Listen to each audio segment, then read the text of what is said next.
Gold trusted gold buyers మీరు తాకట్టు పెట్టిన బంగారాన్ని విడిపించి ఈ రోజు ఉన్న మార్కెట్ ధరకు కొనబడను.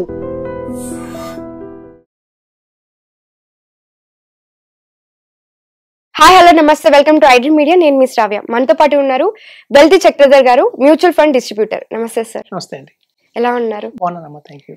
సో ఇందాక మనం మాట్లాడుకుంటూ ఆల్టర్నేటివ్ ఇన్వెస్ట్మెంట్ ప్లాన్స్ గురించి మాట్లాడారు. అసలు ఆల్టర్నేటివ్ ఇన్వెస్ట్మెంట్ ప్లాన్స్ ఏంటి, ఎట్లా చేయాలి? ఈ మధ్య రీసెంట్ గా అయితే ఆల్టర్నేటివ్ ఇన్వెస్ట్మెంట్ ప్లాన్సే ఎక్కువగా వింటూ ఉన్నాం. దాని గురించి ఒకసారి చెప్తారా? ఇది ఆల్టర్నేట్స్ అనేది కూడా ఒక ట్రెండ్ వచ్చిందండి. ఇప్పుడు యాక్చువల్గా మనం చూసుకుంటే ప్రతి ఒక్క 20 years ని ఒక ఎరా అంటారు అనమాట. ఓకే, మనం సపోజ్ ఫర్ ఎగ్జాంపుల్ 1980 నుంచి 2000 తీసుకుందాం. అంటే గతంలో 1980 అంటే మన ఫాదర్స్ ఎర్న్ చేస్తున్న టైం అది. సో ఆ టైంలో ప్రతి ఒక్క ఎరాలోనూ 2 ఆప్షన్స్ ఉంటాయి ఇన్వెస్టర్స్కి. ఏ తీసుకుంటారు మీ చాయిస్ అని చెప్పి. ఆ టైంలో ఏంటంటే బ్యాంక్ ఫిక్స్డ్ డిపాజిట్లో ఒక హ్యాండ్లో ఉండేది, ఇన్సూరెన్స్ పాలసీస్ ఏవైతే ఉన్నాయో, ఎల్ఐసి పాలసీస్ ఏవైతే ఉన్నాయో అది ఇంకో చోట ఆప్షన్ ఉండేది.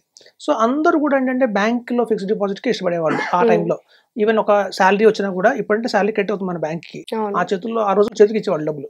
సో ఎంత ఖర్చు పెట్టుకుని మిగిలిన తీసుకెళ్ళి ఆంధ్ర బ్యాంక్లో వేసుకోవాలి, ఆంధ్ర బ్యాంక్లోనే వేయాలి, మళ్ళీ ఎస్బీఐ కూడా వెళ్ళేవాళ్ళు కాదు. సో అట్లా ఏంటంటే పర్టికులర్ ఒక బ్యాంక్లోనే ఇన్వెస్ట్ చేసేవాళ్ళు తప్ప ఇన్సూరెన్స్ ఎల్ఐసి అంటే భయపడిపోయేవాళ్ళు. ఎవరైనా ఎల్ఐసి ఏజెంట్ వస్తున్నారంటే పక్కకి వెళ్ళిపోయేవాళ్ళు. పాలసీ అడుగుతాడేమో, లేనిపోంది కట్టాల్సి వస్తుంది అని చెప్పి. మీరు కొన్ని సినిమాలు చూస్తే ఇంటికి ఎవరైనా ఎల్ఐసి ఏజెంట్ వస్తే దాక్కుని మంచం కింద దాక్కుని ఉండేవాళ్ళు. సో అలా 1980 నుంచి 2000 చూస్తే ఆ టైంలో అంతా బ్యాంక్ లోనే ఇన్వెస్ట్ చేశారు తప్ప ఇంకా బయట ఎక్కడ ఇన్వెస్ట్మెంట్ అనేది లేదు. ఇన్వెస్ట్మెంట్ దాచుకోవడం అంటే బ్యాంకే. ఇంట్రెస్ట్ రేట్లు కూడా చాలా ఎక్కువ ఉండేవి, 15%, 12% అలా ఉండేది ఆ రోజుల్లో బ్యాంకులో ఇంట్రెస్ట్. ఎప్పుడైతే 2000 వచ్చిందో, అంటే 2000కి వచ్చేసరికి 2000 నుంచి 2020 దాకా ఏవైతే ఉందో బ్యాంకులో ఇంట్రెస్ట్లు గణనీయంగా తగ్గుతూ వస్తున్నాయి. అలాగే ఎల్ఐసి వాళ్ళు కూడా ఏంటంటే కొంచెం బాగానే ప్రమోట్ చేశారు. సావరిన్ గ్యారంటీ ఉంటుంది, అంటే మేము ఇచ్చే ఏదైతే పాలసీ ఇస్తామో అందులో వచ్చే ఇంట్రెస్ట్కి గ్యారంటీ ఉంది, అలాగే గవర్నమెంట్ ఆఫ్ ఇండియా గ్యారంటీ ఉంది. అట్లా కొంచెం బాగానే వాళ్ళు పాపులర్ అయ్యారు. సో మీకు ఆ ఎరా చూస్తే ఆ 20 years కూడా ఎవరు బ్యాంకులో ఎక్కువ మంది ఇన్వెస్ట్మెంట్ చేయలేదు, ఎక్కువ ఎల్ఐసిలో ఇన్వెస్ట్మెంట్ చేశారు. ఆ 2000 నుంచి 2020కి టైప్ ఉందో అప్పుడు 2 ఆప్షన్స్ ఉన్నాయి ఇన్వెస్టర్స్ దగ్గర. మ్యూచువల్ ఫండ్స్ ఒక ఆప్షన్ ఉంది, ఒక ఆప్షన్ ఏమో ఎల్ఐసి ఉంది. అందరూ ఎల్ఐసిని చూస్ చేసుకున్నారు. జీవన్శ్రీ పాలసీ కావచ్చు, జీవనానంద్ కావచ్చు, న్యూ బీమా గోల్డ్ కావచ్చు. ఇంకా అంత పాపులర్ కాలేదు మ్యూచువల్ ఫండ్స్. మ్యూచువల్ ఫండ్స్ అనేసరికి ఏమైందంటే భయం, ఒక స్కామ్. మనం పెట్టామంటే 10,000 రూపీస్ రేపటికల్లా జీరో అయిపోతుంది. హర్షద్ మెహతా స్కామ్ ఉంది. అలాగే యూటీఐలో మ్యూచువల్ ఫండ్స్ లో ఒక స్కామ్ జరిగింది, మాస్టర్ షేర్ అని ఒక స్కామ్ జరిగింది. సో ఆ రోజుల్లో ఏంటంటే స్టాక్ మార్కెట్ మీద ఒక భయం, ఒక అపోహ ఉండేది. ఇది చేయకూడదు, ఇది రాంగ్ ఇన్వెస్ట్మెంట్, మొత్తం డబ్బులు పోతాయి, గ్యాంబ్లింగ్. అట్లా ఆ 2000 నుంచి 2020 దాకా కూడా మైండ్ సెట్ మారలేదు. ఇన్సూరెన్స్ అయితే సేఫ్టీ ఉంటుంది, గవర్నమెంట్ గ్యారంటీ ఉంటుంది అని ఒక భరోసా ఉండేది. సో అప్పుడున్న ఆప్షన్కి అందరూ దానికి వెళ్ళారు. ఇప్పుడు 2020 నుంచి చూద్దాం, 2020 నుంచి 2040, ఇప్పుడు నెక్స్ట్ కమింగ్ లో ఇప్పుడు 2 ఆప్షన్స్ ఉన్నాయి, మ్యూచువల్ ఫండ్స్ అలాగే ఆల్టర్నేట్స్. 2000 లో అందరూ భయపడిన వాళ్ళందరూ మ్యూచువల్ ఫండ్స్ వద్దు, స్కామ్, ఇప్పుడు మ్యూచువల్ ఫండ్స్ అయ్యే ఉంటున్నారు. ప్రొడక్ట్ మారలా. ఆ రోజు స్టాక్ మార్కెట్ లింక్డే, ఈ రోజు స్టాక్ మార్కెట్ లింక్డే. జనాల్లో తేడా వచ్చింది, మైండ్ సెట్ లో తేడా వచ్చింది. సో ఇప్పుడు అందరు కూడా ఏంటంటే 20 years బ్యాక్ ఇప్పుడు రిలైజ్ అయ్యారు మ్యూచువల్ ఫండ్స్ కరెక్ట్ అని చెప్పి. ఇప్పుడు మ్యూచువల్ ఫండ్స్ ఆల్టర్నేట్స్ ఆప్షన్స్ ఇస్తుంటే అంత మ్యూచువల్ ఫండ్స్ చేస్తున్నారు. చేయాల్సింది అంటే ఆల్టర్నేట్స్ చేయాలి. ఎప్పుడు 20 years బ్యాక్ ఉన్నారు మన వాళ్ళు, అప్డేట్ అవుతుండాలి. సో ఇప్పుడు నెక్స్ట్ రాబోయే 20 years కూడా మనకి ఆల్టర్నేట్స్ బాగా ఉంటుందండి. మ్యూచువల్ ఫండ్స్ తర్వాత SIF వస్తుంది, స్పెషలైజ్డ్ ఇన్వెస్ట్మెంట్ ఫండ్ అంటారు దాన్ని. Specialised investment fund portfolio management services ఉంటుంది, PMS. తర్వాత ఆల్టర్నేట్ ఇన్వెస్ట్మెంట్ ఫండ్ ఉంటుంది. సో ఈ SIF, PMS, AIF వీటిని ఆల్టర్నేట్స్ అంటారు అనమాట. మ్యూచువల్ ఫండ్స్ కాకుండా స్మాల్ కేసు ఇది కూడా ఒక మంచి ఆప్షన్ ఉంది. సో ఇవి ఎట్లా ఉంటాయంటే సెబీ ఇవన్నీ కూడా పెట్టింది సెబీఏ కంట్రోల్నే ఉంటాయి. సో అయితే ఏంటంటే మినిమం వచ్చేసి టికెట్ సైజ్ మారుతూ ఉంటుంది. ఇప్పుడు మ్యూచువల్ ఫండ్స్ అంటే చూడండి, ఒక 1 lakh వేసుకోవచ్చు, 10,000 తో కూడా స్టార్ట్ చేసుకోవచ్చు. కానీ SIF ఏదైతే ఉందో మినిమం 10 lakhs ఇన్వెస్ట్మెంట్ చేయాలి. అలాగే మనకి స్మాల్ కేస్ అయితే మినిమం 5 lakhs ఇన్వెస్ట్మెంట్ చేయాలి. కానీ అది అందరికీ సరిపడదు కదా సార్, సామాన్యులు చేయలేరు కదా. చెప్తానండి. అయితే ఇప్పుడు చూడండి, నెక్స్ట్ వచ్చి PMS ఉంటుంది, 50 lakhs మినిమం చేయాలి. AIF అంటే అన్నిటికన్నా హైయెస్ట్ ఉంటుంది, 1 crore పెట్టాలి. అయితే మనం చెప్తున్నాం అంటే నిజమే, సామాన్యులు చేయలేరు. మనం మ్యూచువల్ ఫండ్స్ లో ఇన్వెస్ట్మెంట్ చేయాలి. ఎప్పటిదాకా చేయాలంటే 10 lakhs వచ్చేంత వరకు చేయాలి. ఎప్పుడైతే నా పోర్ట్ఫోలియో 10 lakhs టచ్ అయింది మ్యూచువల్ ఫండ్స్ లో అంటే SIF వెళ్ళిపోవచ్చు. దాన్ని ఇట్లా షిఫ్ట్ చేయమంటారు, షిఫ్ట్ చేయాలి. మనం చూడండి, ఒక వరంగల్ నుంచి మనం అమెరికా వెళ్ళాలనుకోండి, వరంగల్ నుంచి ఇంటర్నేషనల్ ఎయిర్పోర్ట్ లేదు, మనం ట్రైన్ లో వస్తాం హైదరాబాద్ దాకా, ట్రైన్ లో హైదరాబాద్ దాకా వచ్చిన తర్వాత ఇక్కడ ఫ్లైట్ ఎక్కుతాం. అవును. సో వరంగల్ నుంచి హైదరాబాద్ దాకా ట్రైన్, హైదరాబాద్ నుంచి మళ్ళీ అమెరికా వెళ్ళాలంటే ఫ్లైట్. అవును. అట్లేదు మనం మారుతున్నాము.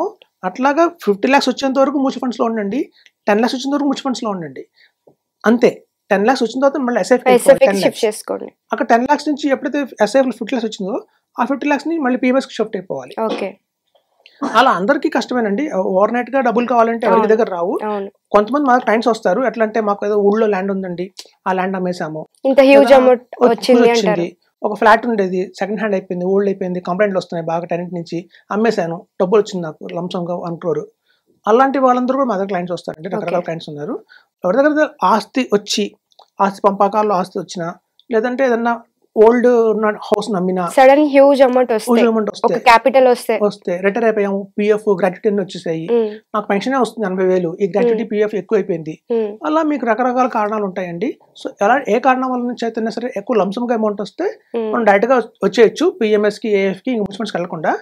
అలా కాదు అంటే స్టెప్ బై స్టెప్ మనం మ్యూచువల్ ఫండ్స్ లో ఇన్వెస్ట్ చేసుకుంటూ వచ్చి మనం నెక్స్ట్ SIF కి, PMS కి, AF కి వెళ్ళిపోవాలి.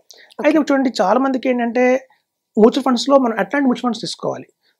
అందరూ కూడా చాలా ఫండ్స్ తీసుకుంటారు, ర్యాండమ్ గా మనకి ఇండెక్స్ ఫండ్స్ అని, ETF అని, హైబ్రిడ్ ఫండ్స్ అని తీసుకుంటారు. అలా కాకుండా గన్ షాట్ గా ఫాస్ట్ ట్రాక్ ఉంటుంది. ఫాస్ట్ ట్రాక్ ఫండ్స్ అంటే కేవలం అవి small cap, mid cap concentration చేస్తూనే వస్తాయి. సో అట్లాంటి ఫండ్స్ లో ఇన్వెస్ట్ చేయడం వల్ల లాభం ఏంటంటే మనం త్వరగా 10 lakhs రీచ్ అవుతాం. సో 10 lakhs మనం రీచ్ అవడం కూడా ఇంపార్టెంటే కదా. ఇంత ఫాస్ట్ గా 10 lakhs ఎన్ని ఇయర్స్ లో మనం రీచ్ అవుతామంటారు? అది మనం ఇన్వెస్ట్ చేసే అమౌంట్ బట్టి ఉంటుంది. ఫర్ సపోజ్ ఒక 10,000 per month చేస్తున్నారు అనుకుందాం, వాళ్ళు ఎన్ని ఇయర్స్ లో రీచ్ అవ్వచ్చు? 8 years కి. ఓకే, చేసుకోవచ్చు. సో మన అలా మనం కనుక SIF వెళ్ళిపోవచ్చు. First target SIF 10 lakhs, third target వచ్చి మనకి PMS. ఈవెన్ 5 lakhs ఉన్నాయంటే మనం స్మాల్ కేస్ కూడా వెళ్ళొచ్చండి. స్మాల్ కేస్ కూడా వాళ్ళు బాగా రాణిస్తున్నాయి. స్మాల్ కేసెస్ అనేది అంటే ఒక మినీ PMS అంటారు దాన్ని. సో PMS లాగానే స్మాల్ కేస్ లో కూడా బకెట్ ఆఫ్ స్టాక్స్ ఉంటాయి, 25 స్టాక్స్. అందులో కూడా flexi cap, mid cap, small case అనే రకరకాలుగా ఉన్నాయి. సో మంచి స్మాల్ కేస్ తీసుకుని ఇన్వెస్ట్మెంట్ చేసుకుంటే అది కూడా మన త్వరగానే రిటర్న్స్ అయితే వస్తాయి. యా సార్, మీరు చెప్పారు ఇప్పుడు మ్యూచువల్ ఫండ్స్ మనము ఒక 20 years బ్యాక్ లో ఆలోచిస్తున్నామని అన్నారు. మ్యూచువల్ ఫండ్స్ చూస్తున్నారు ఇప్పుడు అయితే. కానీ మీరు చెప్పినట్లుగా ఆల్టర్నేటివ్ కి వెళ్ళాలంటే అసలు ఆల్టర్నేటివ్ ఇన్వెస్ట్మెంట్ ప్లాన్స్ కి అండ్ మ్యూచువల్ ఫండ్స్ కి ఏంటి డిఫరెన్స్ అంటారు? ఒకసారి చెప్తారా? మ్యూచువల్ ఫండ్స్ అనేది ఏంటంటే మనకి 12%, 15% మించి రిటర్న్స్ రావండి. నేను చెప్తాను చూడండి. మ్యూచువల్ ఫండ్స్ జరిగేది ఏంటి అంటే మ్యూచువల్ ఫండ్స్ స్టాక్సే ఉంటాయి. అక్కడ ఎవరు డిసైడ్ చేస్తారు? ఫండ్ మేనేజర్ డిసైడ్ చేస్తారు. సో ఫండ్ మేనేజర్ ఏం చేస్తారంటే బయట బాంబే స్టాక్ ఎక్స్చేంజ్ లో లేదా నేషనల్ స్టాక్ ఎక్స్చేంజ్ NSE లో లిస్ట్ అవుతాయి కొన్ని స్టాక్స్. మొత్తం ఇండియాలో 5,000 స్టాక్స్ ఉన్నాయి. సో అలా ఉన్న 5,000 స్టాక్స్ లో నుంచి కూడా మ్యూచువల్ ఫండ్స్ అడ్వైజర్ ఏం చేస్తారంటే మ్యూచువల్ ఫండ్స్ ఫండ్ మేనేజర్ ఒక 150 స్టాక్స్ తీసుకుంటారు. 150 or 100 స్టాక్స్ బెస్ట్ సెలెక్ట్ చేస్తాడు. సో PMS లో ఏం చేస్తారంటే ఇట్లా వచ్చిన 150 స్టాక్స్ నుంచి కూడా ఇంకా బెస్ట్ 30 తీసుకొస్తారు. సో మనకి మ్యూచువల్ ఫండ్స్ లో 150 స్టాక్స్ ఉండవు. PMS లో కేవలం 30-40 స్టాక్స్ ఉంటాయి అంతే. అవి ఎక్కడి నుంచి వచ్చాయి? మ్యూచువల్ ఫండ్స్ లో ఉన్న స్టాక్స్ లో నుంచి కూడా ది బెస్ట్ తీసుకొస్తారు. ఎందుకు అంటే మ్యూచువల్ ఫండ్స్ లో ఆల్ ఓవర్ ఇండియా ఎవరైనా ఇన్వెస్ట్మెంట్ చేయొచ్చు. ఇందా మీరు అనుకున్నట్టు 1,000 రూపీస్ SIP కూడా స్టార్ట్ చేయొచ్చు. ఒక కామన్ మ్యాన్ కూడా ఇన్వెస్ట్మెంట్ చేయొచ్చు. ఎప్పుడైతే ఒక కామన్ మ్యాన్ కూడా ఇన్వెస్ట్మెంట్ చేయొచ్చు అన్న వచ్చిందో ఇండియా మొత్తం ఇన్వెస్ట్మెంట్ చేస్తాయి. అలా అవుతుందంటే ఒక్కొక్క ఫండ్ లో కార్పస్ 25,000 crores, 10,000 crores ఉంటుంది. అంత వాల్యూమ్ ని మనం 30 స్టాక్స్ లో రీసెంట్ గా కూడా విన్నాం, ఒక 25,000 ప్లస్ వచ్చారు అని చెప్పి అకౌంట్స్ వచ్చాయని చెప్పారు. సో అంత వాల్యూమ్స్ ఉన్న హై వాల్యూమ్స్ ఉన్న మ్యూచువల్ ఫండ్స్ ని మనం ఒక 30 స్టాక్స్ లో పెట్టండి అంటే పెట్టలేరు వాళ్ళు. దాన్ని పెంచుకుంటూ పోవాలి పోర్ట్ఫోలియో. కొన్ని స్టాక్స్ లో కొన్ని ఫండ్స్ లో అయితే మనకి 250 స్టాక్స్ కూడా ఉంటాయి. ఎందుకంటే వాల్యూమ్ ఎక్కువ ఉంది కాబట్టి. మన PMS లో ఏంటి మినిమం 50 lakhs. సో ఆ మంది రారు. అక్కడ నుంచి అవేర్నెస్ లేదు, పబ్లిక్ లో అవేర్నెస్ లేదు ముందు. సో అవేర్నెస్ తక్కువ, హై టికెట్ సైజు, భయపడే వాళ్ళు ఉంటారు. ఎన్ని కారణాల చేత మీకు చూస్తే అందులో 6,000 crores, 5,000 crores ఉంటాయి చిన్న టికెట్ సైజ్. సో 5,000 crores ని మనం ఈజీగా 30 స్టాక్స్ లో అడ్జస్ట్ చేయొచ్చు. సో కాబట్టి క్వాలిటీ వస్తుంది అనమాట మనకి. మిడ్ క్యాప్ మ్యూచువల్ ఫండ్స్ లో ఏంటంటే అన్ని కలిసిపోతాయి అందులో. సో ఇలా అన్ని ఉన్న మ్యూచువల్ ఫండ్స్ స్టాక్స్ లో నుంచి కూడా ది బెస్ట్ తీసుకునేదే మనకి ఆల్టర్నేట్స్ లో వస్తాయి. కాబట్టి ఆల్టర్నేట్స్ మీకు ఎక్స్ట్రా రిటర్న్ వస్తుంది అక్కడ. సో దాని ద్వారా ఏంటంటే రిటర్న్స్ కూడా చాలా బాగుంటాయి. ఎస్పెషల్లీ AIF ఉంటుంది, ఆల్టర్నేట్ ఇన్వెస్ట్మెంట్ ఫండ్ అని. అది మినిమం 1 crore ఉంటుంది. బట్ అందులో లాభం ఏంటంటే ట్యాక్స్ మధ్యలో కట్టక్కలేదు. Tax are free. అందరూ ప్రతి ఒక్క ఇండియన్ కోరుకుంటుంది అంటే ట్యాక్స్ ఫ్రీ ఉండాలి, వచ్చే రిటర్న్ ట్యాక్స్ ఫ్రీగా ఉంటే మనకి హైగా ఉంటుంది. కాకపోతే ఇక్కడ క్యాపిటల్ ఎక్కువ ఉండాలి మనకి. క్యాపిటల్ ఎక్కువ ఉండాలి. దానికోసం ఏం చేస్తామంటే మనం ముందే ప్లాన్ గా మ్యూచువల్ ఫండ్స్ లో ఇన్వెస్ట్ చేసుకుంటూ వచ్చి అక్కడ నుంచి FS కి రావాలి. It's cycle actually. Thank you so much sir.